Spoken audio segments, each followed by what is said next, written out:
Salah satu kisah yang paling populer dari perjalanan hidup manusia maksum terjaga dari dosa ini adalah ketika beliau dibelah dadanya oleh malaikat Jibril ketika masih kecil.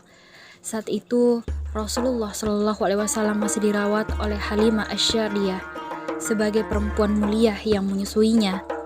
Nabi Muhammad bersama Halimah saat itu tinggal di kampung Bani Sa'd.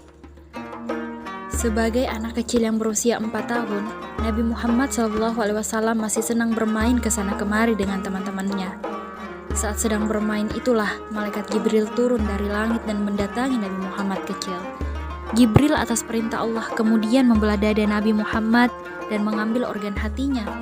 Jibril pun lantas mencuci hati Nabi Muhammad dan membersihkannya dalam sebuah bejana dari emas yang di dalamnya terdapat air Zam-Zam. Sembari membersihkan kotoran yang ada di hati Nabi, Jibril berkata, "Ini adalah bagian syaitan darimu."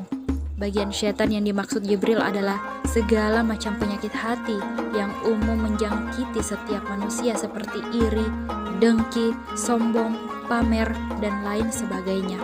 Setelah Jibril selesai membersihkannya, hati tersebut diletakkan di tubuh Nabi sesuai dengan tempatnya dan kembali normal seperti semula. Teman-teman Nabi yang saat itu menyaksikan peristiwa agung itu pun lari terbirit-birit dan mengadu kepada Ibu Halimah.